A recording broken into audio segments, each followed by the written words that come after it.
স্বাগত জানাচ্ছি আজকের এই ভিডিওতে। আগামীকাল এসএসসি 2026-এর রেজাল্ট। তো এই পরীক্ষার রেজাল্ট সংক্রান্ত কিছু কথা বলবো আজকের এই ভিডিওতে। তো প্রথমে আমরা কথা বলবো যে এসএসসি পরীক্ষার রেজাল্ট আগামীকাল কয়টায় হবে। তো আমরা বিভিন্ন পত্রপত্রিকা এবং বিভিন্ন মাধ্যমে জানতে পেরেছি যে আগামীকাল রেজাল্ট 10টায় প্রকাশ করা হবে। সকাল 10টায় যেহেতু প্রকাশ হবে, তোমরা যারা এসএসসি পরীক্ষার্থী রেজাল্ট প্রত্যাশী আছো, তোমরা অবশ্যই তোমাদের রোল রেজিস্ট্রেশন নাম্বারটা সঙ্গে রাখবা। তোমরা রেজাল্ট মূলত চেক করতে পারবা ওয়েবসাইটের মাধ্যমে, পাশাপাশি এসএমএসের মাধ্যমেও তোমরা চেক করতে পারবা। তো অলরেডি তোমরা সেই পদ্ধতি হয়তো বা জানো, আর যদি জেনে না থাকো অবশ্যই তোমরা এই ভিডিওর কমেন্ট সেকশনে কমেন্ট করবা। তো এরপরে আমরা কথা বলবো যে আসলে রেজাল্ট বিষয়। এবারে রেজাল্ট অন্য বারের তুলনায় তুলনামূলকভাবে আশা করছি যে খুব বেশি ভালো হবে। এটা একদম আশা করাটা বোকামি হবে, কারণ আপনারা জানেন যে শিক্ষামন্ত্রী অলরেডি ঘোষণা দিয়েছিল এর আগে, যে অলরেডি ঘোষণা দিয়েছে যে রেজাল্ট অন্য বারের তুলনায় একটু কঠিন হবে। তারপরেও আমার বিশ্বাস যে রেজাল্ট যে পাশের হারের সম্ভাবনা এটা 50 থেকে 60%-এর মধ্যেই থাকবে। তো এর মধ্যেও যদি থাকে সেক্ষেত্রে অনেক শিক্ষার্থী ঝরে পড়বে, তাদের কাঙ্ক্ষিত রেজাল্টে আসবে না। তো এমত অবস্থায় যাদের কাঙ্ক্ষিত রেজাল্ট আসবে না বা যারা পাস করতে পারবে না, তাদের জন্য হচ্ছে পরামর্শ থাকবে যে নেক্সট অর্থাৎ পরবর্তী বছরে যাতে ভালো করে প্রিপারেশন নিয়ে পরীক্ষা দেয় আর কি। অর্থাৎ তোমরা যারাই ফেল করবা বা খারাপ রেজাল্ট করবা, আশা করছি না আমি যে ফেল করবা, বাট যদি অপ্রত্যাশিতভাবে ফেল হয়ে যায় তো আগামী বছরে একটু ভালো করে প্রিপারেশন নিয়ে পরীক্ষা দিলে আশা করা যায় ভালো রেজাল্ট করা সম্ভব। আর পরীক্ষা দিলেই যে পাশ করলেই যে শুধু সফলতা অর্জন হবে, বিষয়টা এরকম না। আসলে সফলতার কোনো নির্দিষ্ট সীমারেখা নেই, যে কেউ যে কোনো জায়গায় ভালো করতে পারে। সো হতাশ হওয়ার কিছু নেই। পরীক্ষার রেজাল্ট খারাপ হলে তাদের জন্য হতাশ হওয়ার তেমন কোনো কারণ দেখি না। এটা তো তোমাদের কেবলমাত্র শুরু। সামনের পর্বগুলোতে তোমরা যদি ভালো করো, অনেক ক্ষেত্রে তোমরা ভালো করতে পারবা। তো এতটুকুই কথা। তো তোমরা আবেগপ্রবণ হয়ে বা টেনশনে অনাকাঙ্ক্ষিত কোনো ঘটনা ঘটিও না, এতটুকুই তোমাদের উদ্দেশ্যে বলা।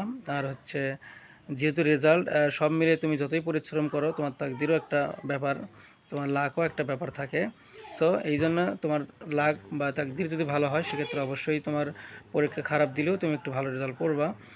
সো এটাও একটা ব্যাপার। তো এই জন্য আমার মনে হয় যে পরীক্ষা নিয়ে বেশি উদ্বিগ্ন হওয়ার কিছু নেই, হতাশ হওয়ার কিছু নেই। রেজাল্ট যেটাই আসুক তোমার সামনে, এটা তুমি মেনে নিয়ে সামনের দিনগুলোতে ভালো করবা। আর যারা ভালো করবা তাদের জন্য অগ্রিম শুভকামনা থাকলো।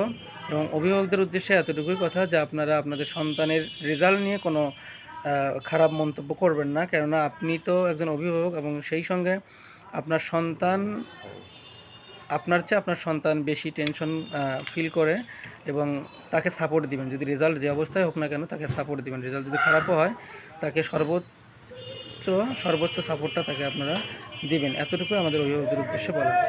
সো ফেল করলেই যে কেউ খারাপ হবে বা খারাপ রেজাল্ট হলেই যে তার লাইফ নষ্ট হয়ে গেছে বা নষ্ট হয়ে যাবে, বিষয়টা এরকম না। তো আমরা তো জানি না আসলে আমাদের লাইফে কী কী ঘটনা ঘটবে, কোথায় গেলে আমাদের ভালো হবে, এটা তো আমরা কেউ নির্দিষ্ট করে বলতে পারবো না। সো রেজাল্ট যেটাই হোক আপনারা রেজাল্টটাকে মেনে নেবেন অভিভাবক হিসেবে এবং আপনাদের সন্তানদের পাশে দাঁড়াবেন, এতটুকুই আমার প্রত্যাশা থাকবে আপনাদের প্রতি।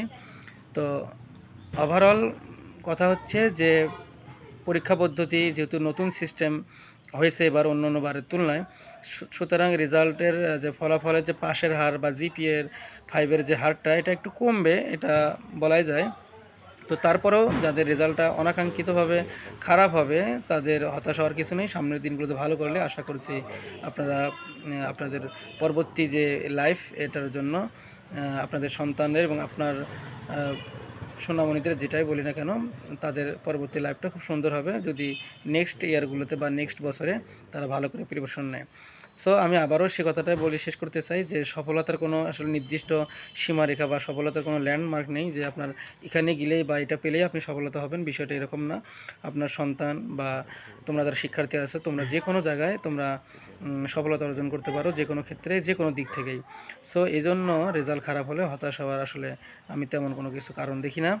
তো আমি আশা করব যে সকলের রেজাল্ট ভালো হবে এবং তোমরা তোমাদের রেজাল্টটা আমাকে জানাইও তোমাদের রেজাল্ট কী।